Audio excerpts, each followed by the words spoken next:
We are studying through the book of Genesis. We've been looking at the life of Jacob. And Jacob is an interesting character. Jacob the conniver. Jacob the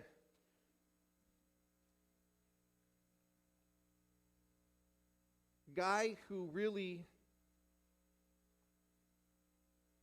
is putting his confidence in his own wisdom rather than in God's wisdom. And I think that's one of the things I appreciate about the Bible, about the Scriptures, is that it never brushes over the failures or the character of those who follow God or serve God. We get to see them in their lowest, darkest day. And Jacob is one of those that you just kind of look at him and going, I can't even believe that God is still messing with this guy. You see, if I was God, I would have gave up on Jacob years ago. Thank God I'm not God. Because God's still patient with us, isn't He? I mean, how many times have you blown it? You don't have to say it out loud. 100. Right? I mean, and yet God is still right there to pursue after us and still there to forgive us and extend His grace toward us. And it's just an amazing picture because Jacob had encountered God 20 years before leaving Haran. And one of the things you see is that God had been trying to get his attention for some time after the 7 years of serving for Leah, and then 7 years serving for Rachel, and then, you look at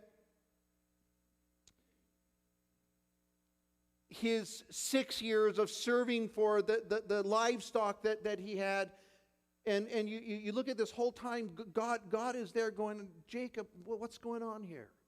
He shows up to him and tells him, go back to your land and to your father's house.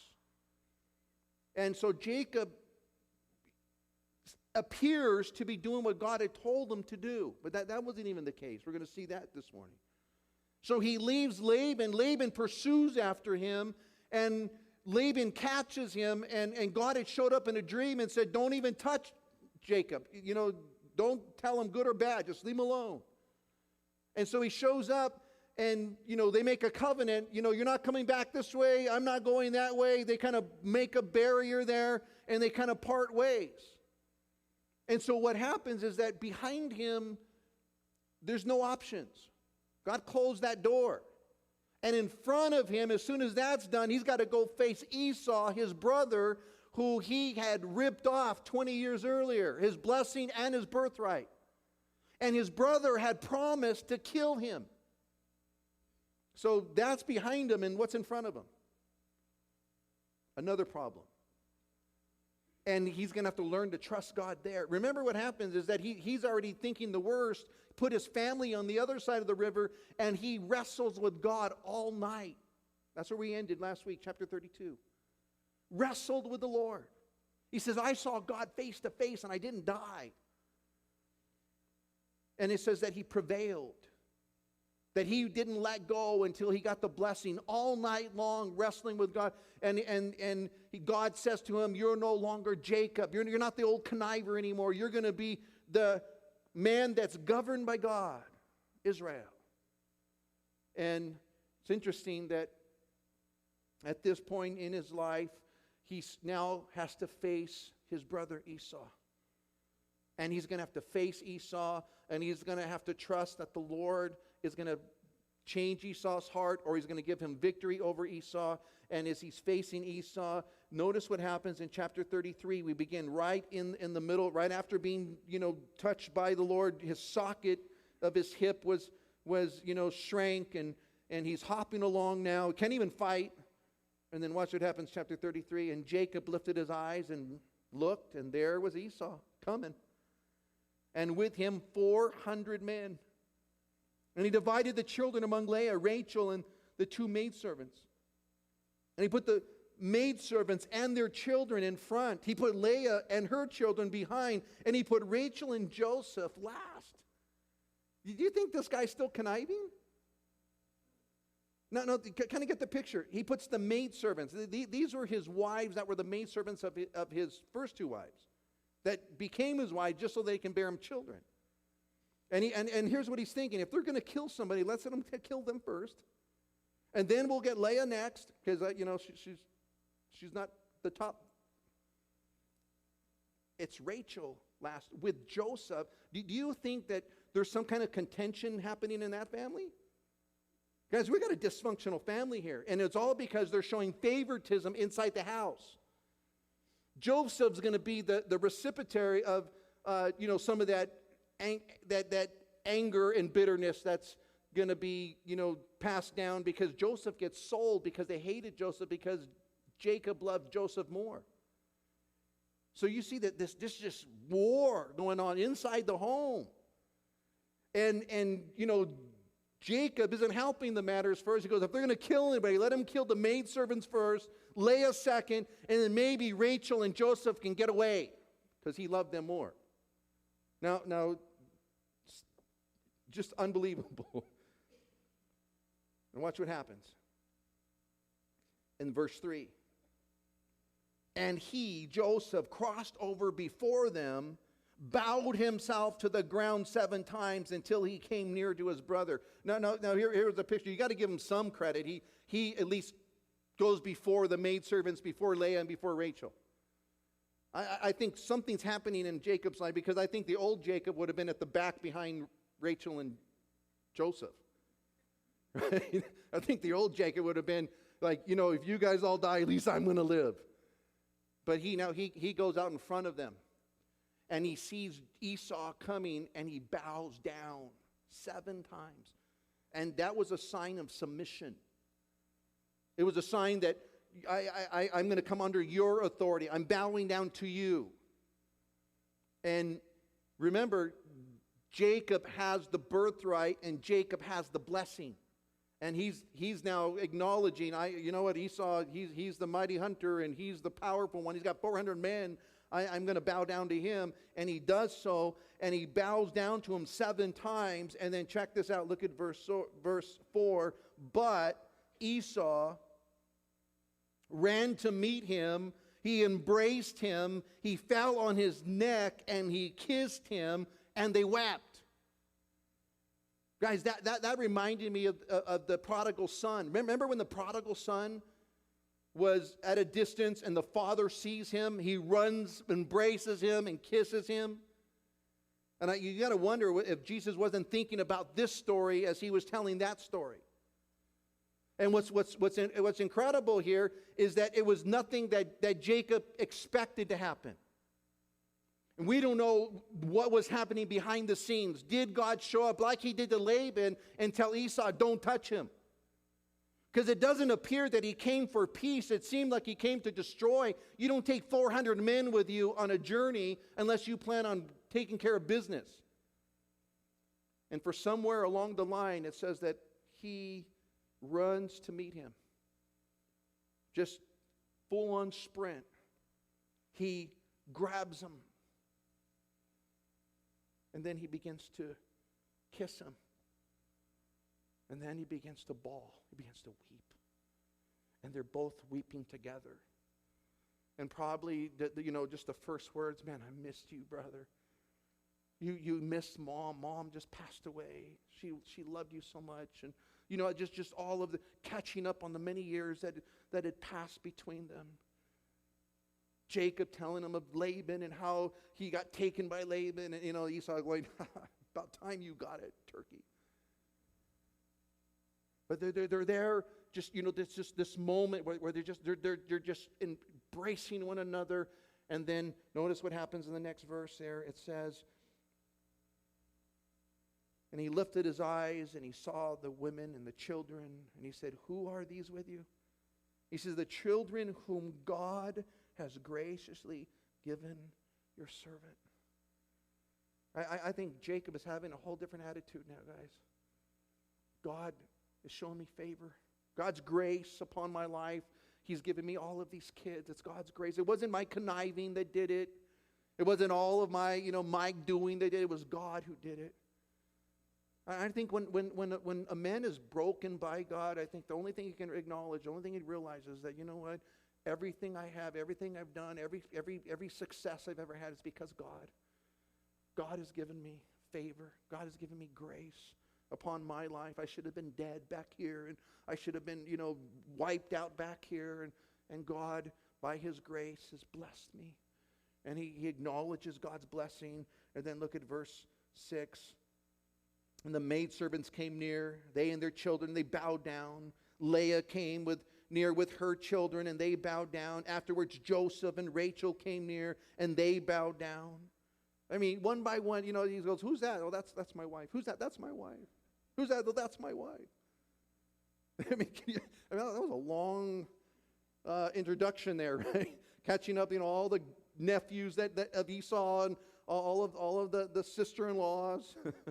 He's just going through the whole list, and he's just acknowledging, look what God's done. Look what God has provided. And then check this out. And Esau said, what do you mean by all the company which I met? And he said, these are to find favor in the sight of my Lord. And Esau said, I have enough, my brother. Keep what you have for yourself. And Jacob said, no, please. If I have now found favor in your sight, then receive my present from my hand, inasmuch as I have seen your face as though I had seen the face of God, and you were pleased with me. Guys, that's an interesting phrase, because Jacob had sent, herds of sheep and camel and donkeys, and he just sent all of these presents to Esau. And what Jacob is thinking is, if he receives the presents, that means that our past is buried. He can't bring back what I did to him in the past. This is a sign of forgiveness and a sign of restoration. And so he's wanting him, please take all of this stuff.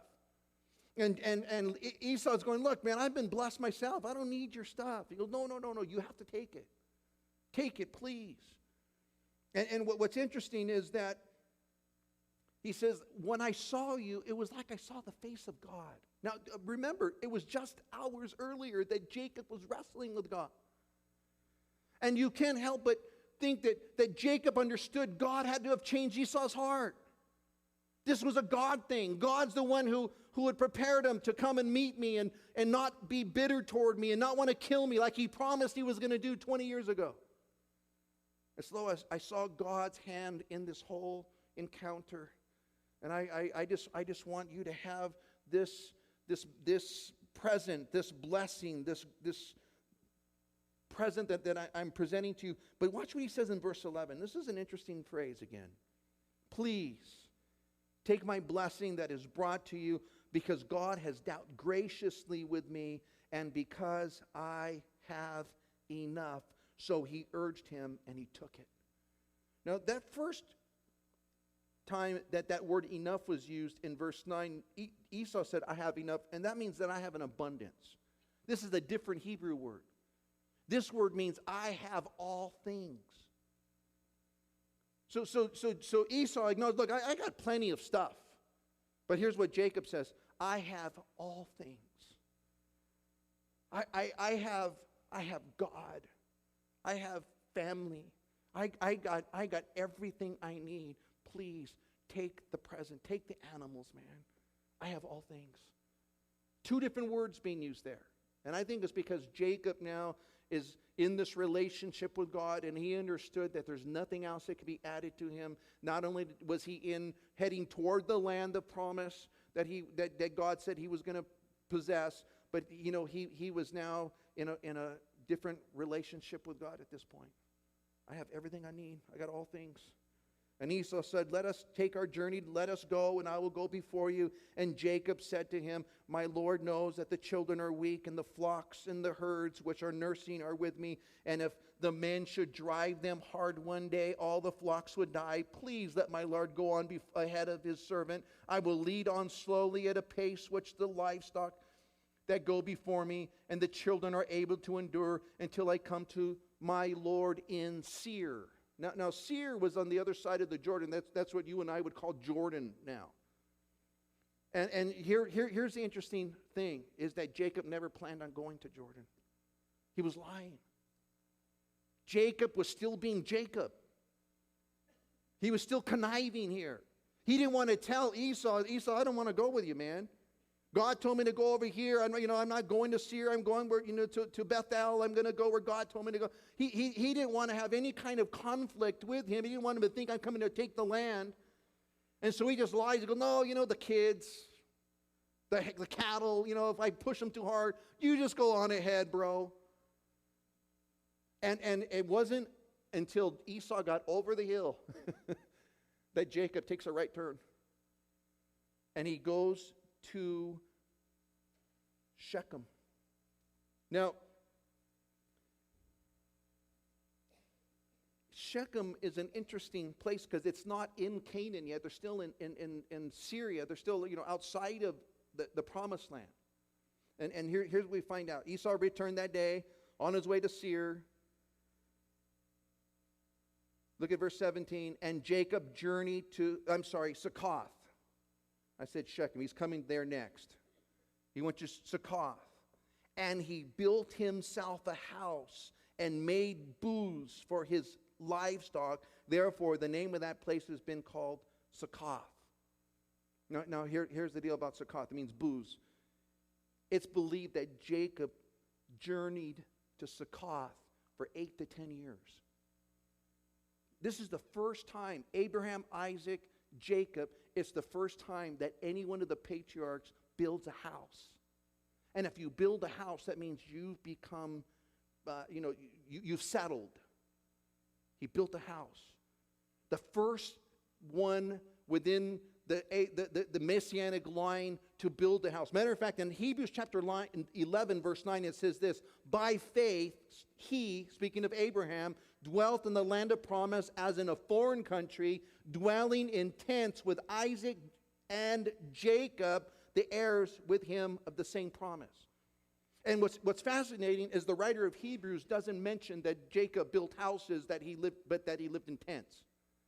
That God overlooked his failure here because this was a failure. He, instead of journeying to Bethel where he was supposed to go, he stops in Succoth, and for 10 years he's outside of the will of God. For 10 years. And we know that, 8 to 10 years because the kids get older.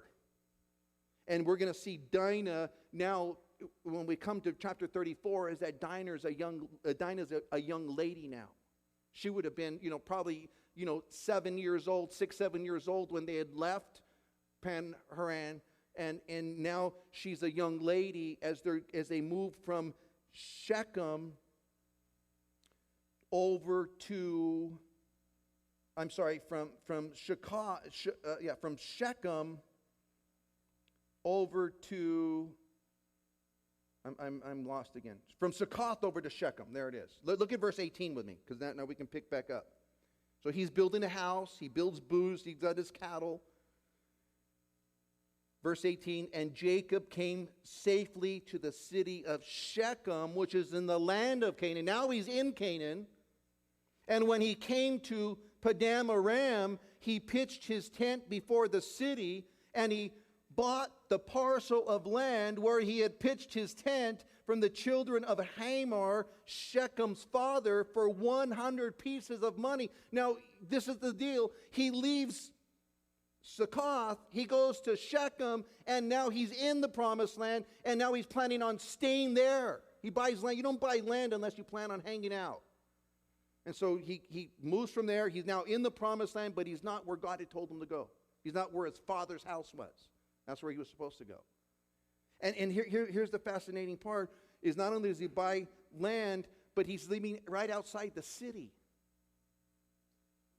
And it tells us that he erected an altar there, and he called it El Elohe Israel. That means the God of Israel. He erects an altar. Now guys, this is crazy right here.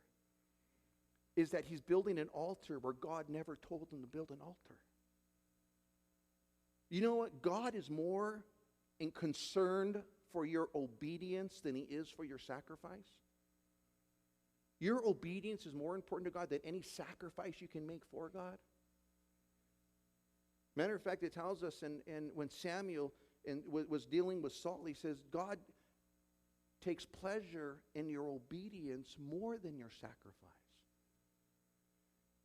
And he's building an altar thinking, I'm going to give my sacrifice to the Lord, but he's not living a life of obedience right here. And there's going to be a price to pay. He had all the outward appearance of being a godly man, but there's still a rebellion inside of his heart because he's not doing what God had asked him to do. And so that is going to reflect upon his family now. Now, chapter 34, and we're going to cover some ground again. Look what he says. And Dinah, the daughter of Leah, whom she had borne to Jacob, went out to see the daughters of the land. Now, Dinah is there. Now, she's a young lady at this point. Some believe anywhere between 15 and 17 years old. And she's, living outside of the big city of Shechem.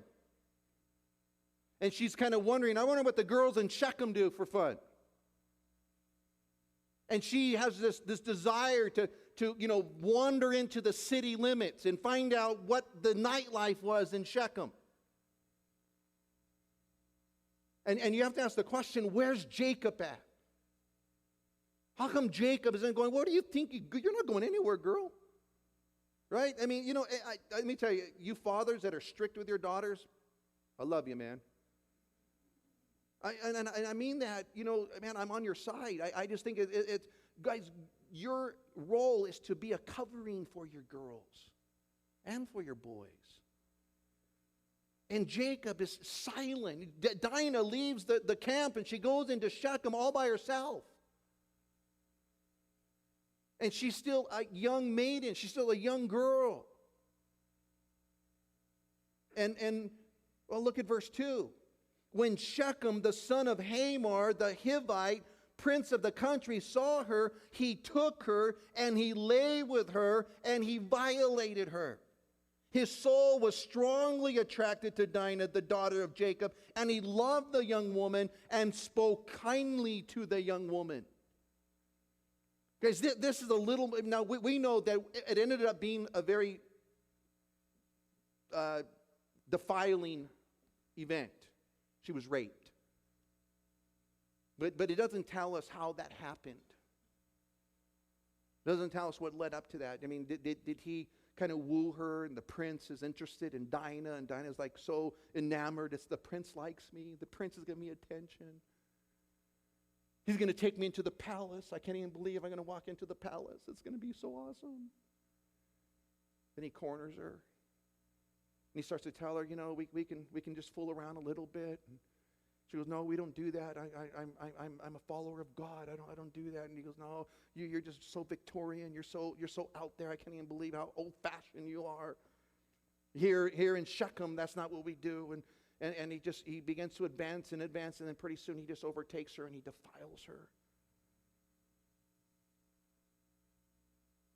And it wasn't, it's interesting because it seems that there's some kind of relationship here. It wasn't just some violent act. Because notice what it said there in verse 3, that he was strongly attracted to her. He spoke kindly to the young woman. He was telling her all the sweet nothings. You're so pretty, baby. If you love me, I love you. And he was just speaking, all the sweet nothings, telling her everything she wanted to hear, and then says that he defiled her, he violated her. Now it's a crazy event because now Shechem, who's the prince of Shechem, right? He's going to come down and he's going to say, I want to marry her. I mean, there was some nobility to this. There was some, Lord, I got to do the right thing here. Well, watch, look at verse 4. So Shechem spoke to his daddy, Hamor, saying, get me the young woman as a wife. And Jacob heard that he had defiled Dinah, his daughter. Now his sons were with his livestock in the field. So Jacob held his peace until they came. Then Hamor, the father of Shechem, went out to Jacob to speak with him. And the sons of Jacob came in from the field, and they heard it. The men were grieved, and they were very angry because he had done a disgraceful thing in Israel by lying with Jacob's daughter, a thing which ought not to be done. Now, the children of Israel were to be a people that were separate from the world, separate from the other people of the land. And it wasn't because God was racist or because Jacob was a racist, or it wasn't because Jacob was, we're better than them, or, they're less than us. It was because the gods were different. It was because the children of Israel, the children of Jacob, Abraham, Isaac, and Jacob, they made a covenant with the Almighty. And the people of the land had made covenants with all of their idols and all of their gods. And the reality is that as a Christian, you've made a covenant with God. And for you to go and yoke yourself with someone that's not a Christian, you're defiling God's plan for your life. And then you get together and have a family with them, and then you got to, your kids, your husband's an atheist, your wife's an atheist, your wife, with some kind of cult, or they have no faith at all, and now you got to, you got this dilemma growing up, raising your kids. Who are they going to serve?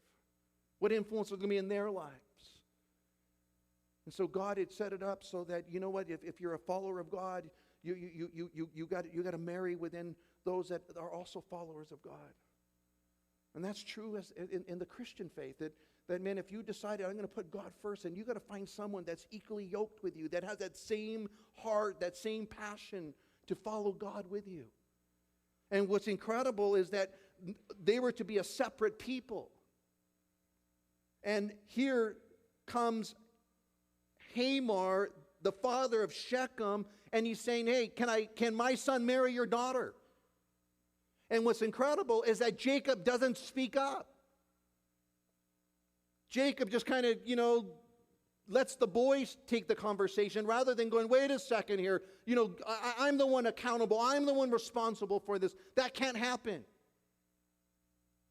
No, notice the conversation, verse 6. Hamor, the father of Shechem, went out to Jacob to speak with him, and the sons of Jacob came in. Let's jump down to verse 8. That's where we were.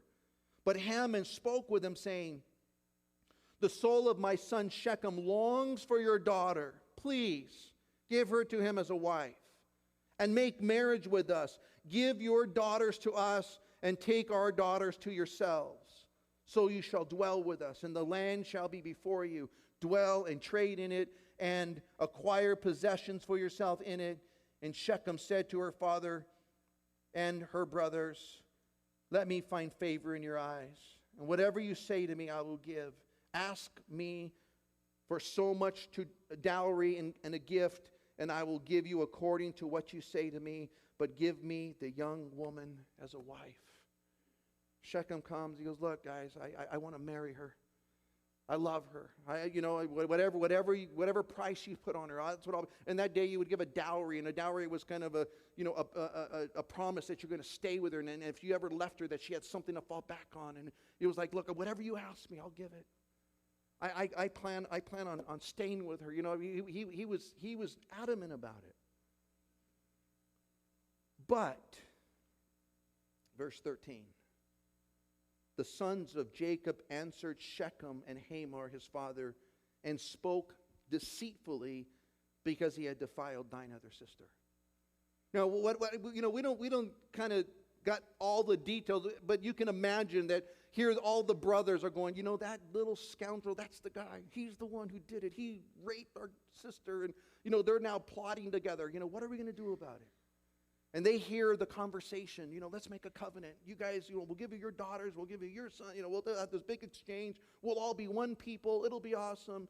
And they came up with a scheme. They came up with a plan. Notice verse 14 now.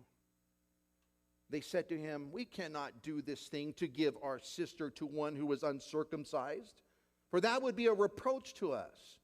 But on this condition, we will consent to you. If you become as we are, if every male of you is circumcised, we will give our daughter to you, and we will take your daughters to us, and we will dwell with you, and we will become one people. But if you will not heed us and be circumcised, then we will take our daughter and be gone. And their words pleased Hamor and Shechem, Hamar's son. So the young man did not delay to do the thing, because he delighted in Jacob's daughter. He was more honorable than all the household of his father. Now, Shechem was going, hey, that sounds like a great deal. Let's do it right now. Guys, love is blind. He didn't even think twice about it. He goes, that's all? Just circumcision? Now understand, circumcision that day, it wasn't sterile. They would take a rock, a flint knife. They just sharpen a rock up and just... No antibiotics, no, anesthesia. I mean, dude, this was serious stuff. And here's Shechem. I'll go first. That's all. For Dinah, I'll do anything. And he, ouch. And Hamor and Shechem, his son, came to the gate of their city. They were carrying Shechem at this point. He spoke to the men of their city, saying, these men are at peace with us. Therefore, let them dwell in the land and trade in it. For indeed, the land is large enough for them. Let us take their daughters to us as wives, and let us give them our daughters. That's the good news. Now for the bad news.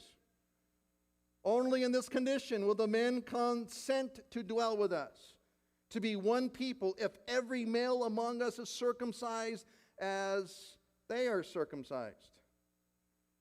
Will not their livestock and their property and every animal of theirs be ours? Only let us consent to them, and they will dwell with us. He goes, look, guys, here's the bad news. Here's the good news. The bad news, they want everyone circumcised, the whole clan, every male in the place circumcised. But here's the good news, is that we'll take all their stuff. They'll be with us. We'll take all their daughters. We'll take all their cattle. Man, pretty soon their wealth will be our wealth. And and the men consent. And you got to wonder what kind of conversations were going on in that city. That prince falls in love with that girl, and here we go. Everybody. Look at verse 25. Actually, verse 24. And all who went out of the gate of the city heeded Hamor and Shechem his son. Every male was circumcised, and all who went out of the gate of the city. And it came to pass on the third day, when they were in pain. These guys are good. 3 days later, these guys are just laid up, recovering. Infection setting in. Just they're barely walking across to get water. And it says, the two sons of Jacob, Simeon and Levi. These were Leah's sons, which were Dinah's brothers. Took his sword, came boldly upon the city, and killed all the males. They killed Hamor and Shechem, his son, with the edge of the sword, and took Dinah from Shechem's house, and they went out. Man, talk about cruelty. I mean, you can understand, okay, maybe justice upon Shechem raping their sister, but they didn't just stop there. They went in every male in the whole city. They just went on a killing spree. These guys were mass murderers. And it wasn't justifiable in any way. Matter of fact, watch, turn to Genesis chapter 49. Look at verse 5. Just a couple pages down the road. Genesis chapter 49. This is Jacob at his deathbed. Look what he says concerning his boys Simeon and Levi. Watch what he says. Chapter 49, verse 5. Simeon and Levi are brothers. Instruments of cruelty are in their dwelling place. Let not my soul enter their council. Let not my honor be united to their assembly. For in their anger they slew a man, and in their self-will they hamstrung an ox. Cursed be their anger, for it is fierce, and their wrath, for it is cruel. I will divide them in Jacob and scatter them in Israel. Isn't that wild? Look, God's going, Jacob is going, this is Jacob's last blessing to his family. He goes, Simeon and Levi, these guys were just cruel. Just inexcusable for what they had just done. They were like the Amorites, or like the all of the other heathen of Canaan. And they're rebuked for doing what they just did. Killed everyone, man. Killed, all the males. Took away all of the livestock. Look, well, they didn't stop there. Look at verse 27. The sons of Jacob came upon the slain. It seems like the other 9 got in on it now. It wasn't just Levi and Simeon that were mass murderers. Now you got the rest of Israel, the rest of the children of Jacob that are thieves. Because they come in and they plunder the place. Look what it says. They plundered the city because of their sister had been defiled. They took their sheep and their oxen, their donkeys that was in the city and what was in the field, and all their wealth, all their little ones, and all their wives they took captive, and they plundered even all that was in the houses. Is that wild? These guys went in and just cleaned the city of Shechem out. Took everything. Now, Jacob was unaware of the plot because he's not approving of it the whole time. And you have to ask yourself, what in the world is going on with Jacob? He lets his little girl go into the city. His boys over here plotting. This is a house that's dysfunctional, out of control. Seems like Jacob isn't taking leadership anywhere here.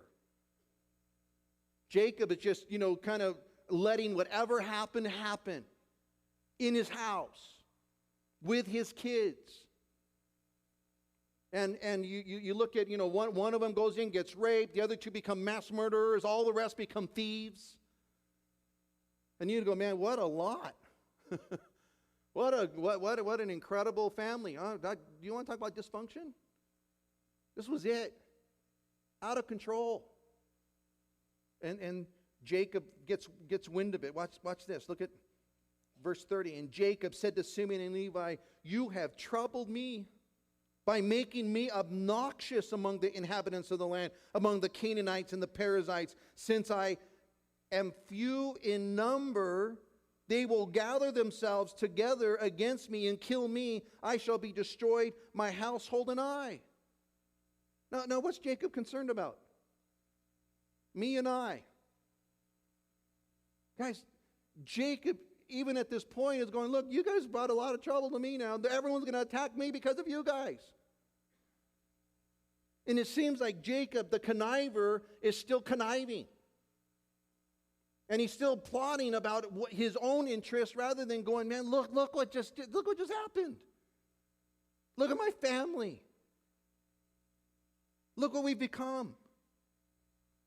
Notice their justification, verse 31. And they said, should he treat our sister like a harlot? Hey, that's what he had coming. Treating our sister like a harlot and all. Just incredible. Now, at this point, you'd go, man, these guys are so messed up. How can God ever? And I love chapter 35. And we're just going to look at the first 7 verses, guys. We're not going to go far here. But I think here is where the whole story comes together. Look at verse 1, chapter 35.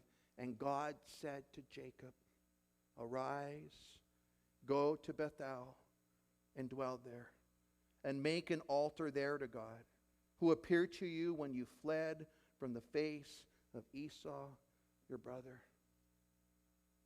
Man, that's the grace of God. God didn't give up on them this whole time. Can you imagine? Go to Bethel. Where's Bethel? The house of God. And after you made a mess of your life, after you've seen all the destruction in your family, he goes, look, here's what you need to do. You're going to go back to the house of God. That's where I met with you the very first time. That's all you got to do. And don't just go visit there. He said, dwell there. I think that's important, guys. He didn't say just go to Bethel and go there go to the house of God on a Saturday or a Sunday and visit. He's saying go and live there, man. Go and make that your dwelling place. And not only are you to dwell there, watch what he says, and you're to make an altar there to God. And that's a place of sacrifice. And this time, it's not out of his own doing. This was out of obedience to God. You got to make a sacrifice there. You're going to have to put some of your animals on that altar. You're going to have to make some sacrifice. Some things are going to have to die there at the altar, Jacob. Arise. Get out of this place that you're in, and you're going to come to Bethel. You're going to dwell in Bethel. You're going to make an altar there to God. And this is what's incredible. He says this: it's there that you met with God when you were running from your brother Esau. Guys, God wants to get him back to his first encounter with God. He's going to tell him that 2 different times in this first 7 verses that we're going to look at in chapter 35. Because I think it's there when you first met with God. Was that time when everything kind of, your eyes were opened up for the first time. Did you remember when you first met with God? You remember how you blown away you are by God's grace and God's mercy, that God actually loves me. I'm so messed up and God loves me. I remember that day. I remember like it was yesterday that I finally just said, God, I'm done. I'm tired. I'm tired of fighting against you. I'm tired of the drugs and the partying. I'm tired of the immorality and all of the everything I'm just tired. I'm tired of being in rebellion to you. And I remember telling God, whatever you want. I'd share with everyone I came into contact with. Let me tell you what God did in my life, man. It's incredible. People get just tired of hearing I'm going to tell you about Jesus. I remember telling the Lord, I'll go wherever you want me to go. Wherever you want to go. I'll go to Africa. I'll go to Belen, whatever. Whatever. I just want to be with God. And it's interesting that God is bringing him to the place where he has to remember that first encounter. And he's got to take us back there often. Do you remember when you first came to me? I've been with you this whole time. In the middle of all of your rebellion, in the middle of all of your failings, in the middle of all of your wanderings in life, that I've been with you this whole time, Jacob. Ever since you left till the day. I'm here. Look at verse 2. And this is incredible. Watch this. Then Jacob said to his household and to all who were with him. He called a family meeting now. He gets all the kids together, all the servants in his house together. And watch what he says to them. Put away the foreign gods that are among you. Purify yourselves and change your garments. Okay, guys, all the idolatry, it's done. We're not playing no more.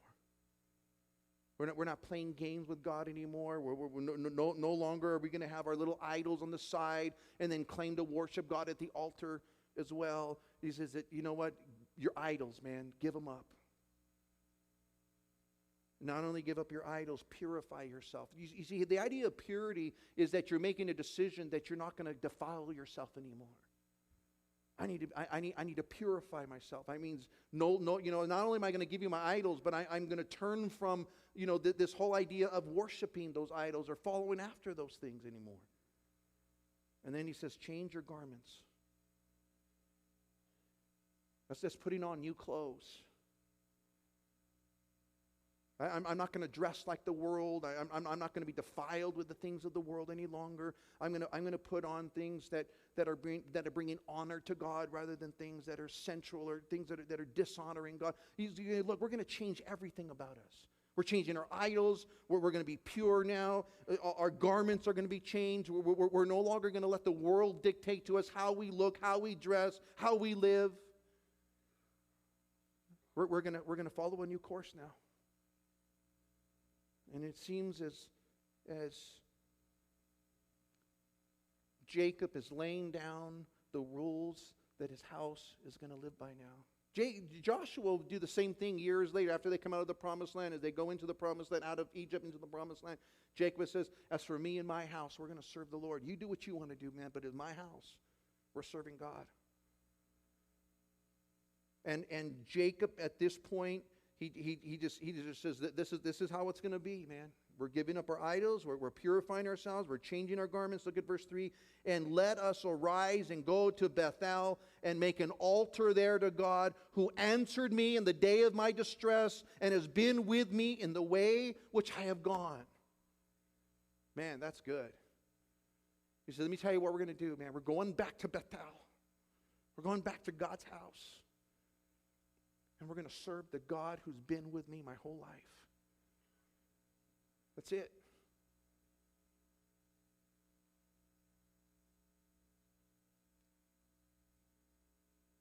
It seems as though Jacob's family was waiting for Jacob to do that. For him to take the responsibility, the leadership. Jacob up to this point just whatever. Got your idols, no big deal. He knew, he was aware that they had idols. He said nothing. He was aware of all of their dress and how they were living and the things they were doing. He said nothing. But he has an encounter with God now, and he goes, you know what? That's it. That's it, man. From now on, we're going back to God's house.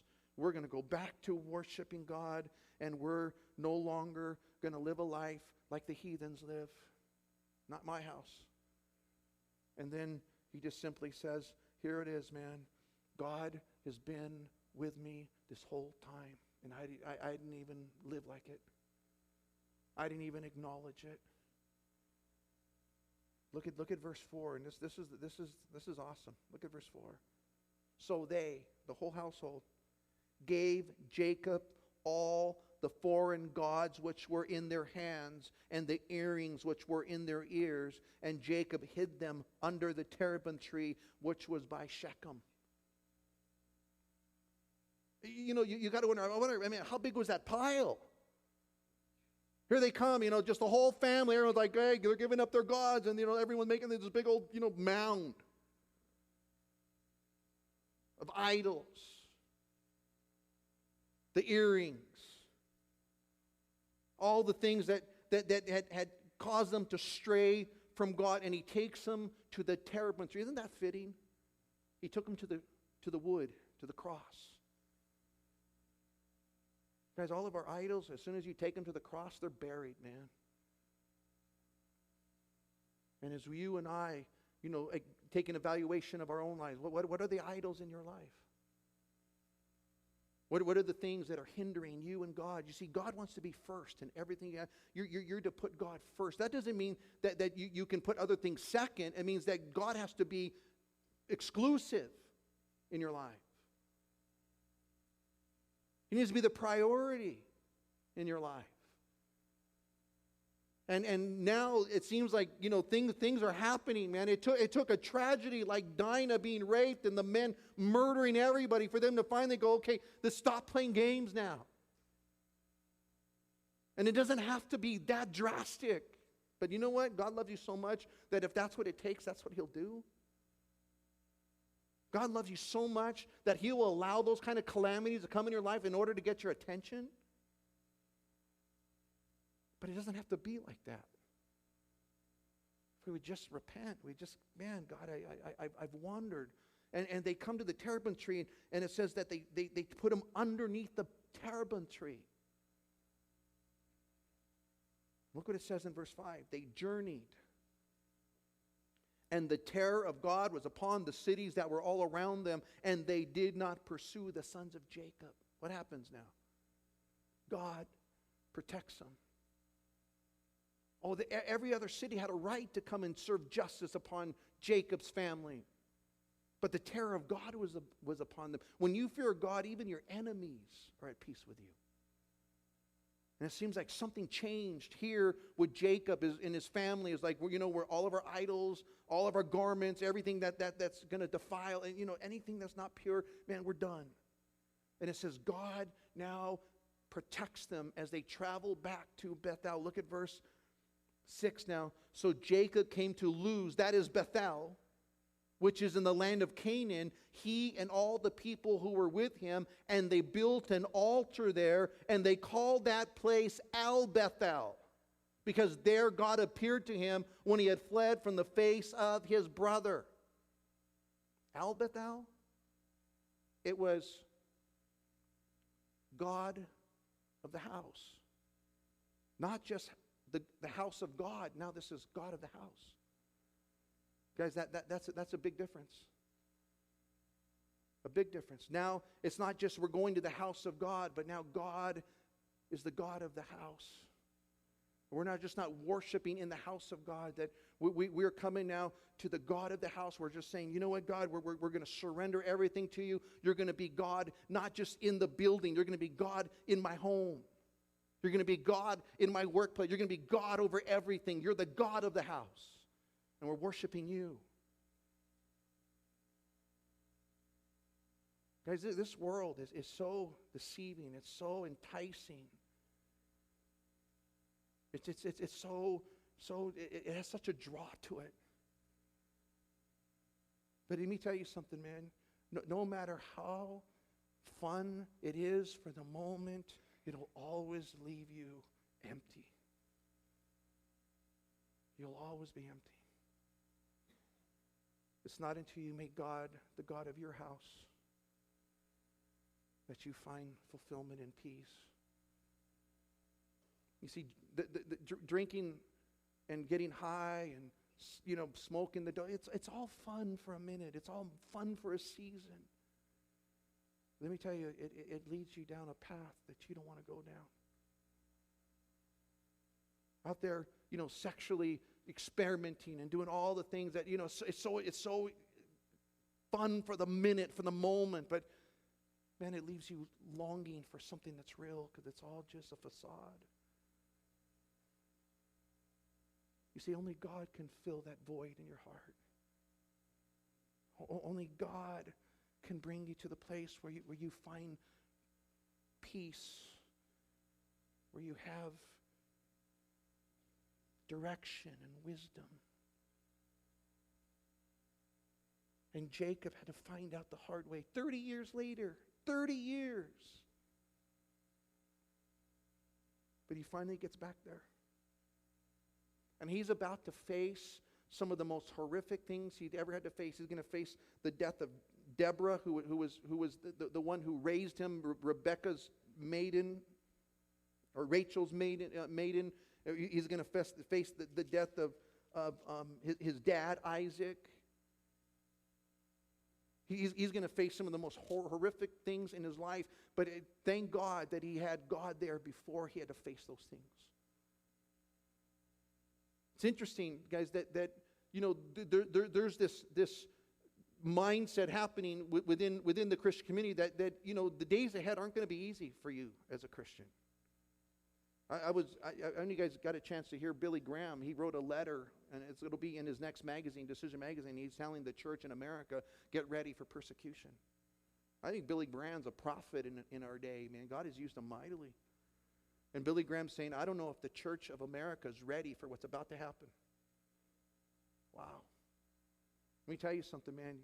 Having a relationship with God before you have to face anything that's coming your way is a lot better than trying to have to fix it afterwards.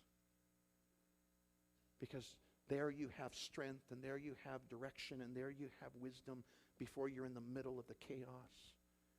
And whether it's the death of your family, or death of a mom or dad or brother, you know what, man, having God at the center of your life before it ever happens is a lot better than trying to figure that out after the fact. And what's incredible is that there's a repentant heart in the life of Jacob at this point, and his whole family.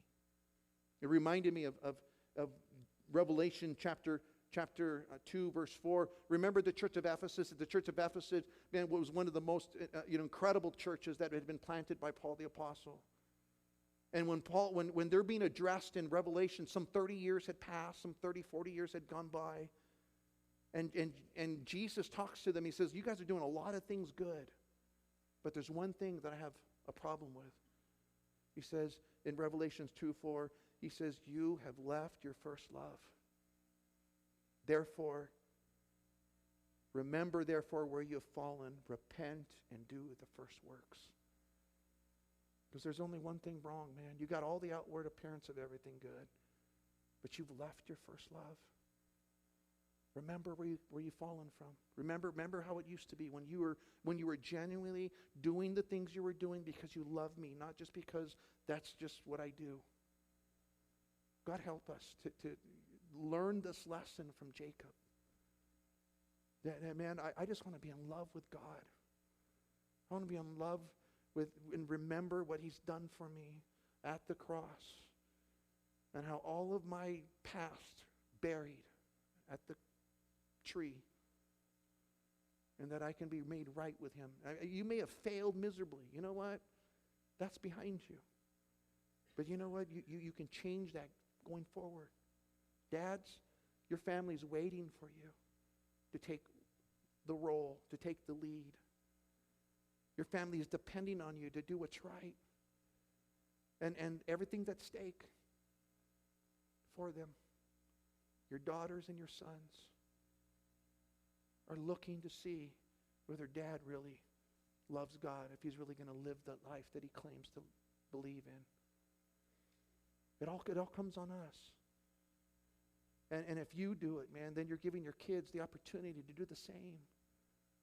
And that Jacob just stood up and says, you know what, guys, we're done. We're done. Our house, family meeting time, our house, from here on, man, no more idols. No more games. May that be your testimony. May it be my testimony. That it would be at that place where you just say, okay, God, whatever's happened behind me, I can't change the past, but I can go forward. And I can begin to live out what you said is right. I can live a life of obedience because you desire more than any sacrifice I can make. You desire for me to obey you. And that would be really the pursuit that we would have. We learned the lessons from Jacob.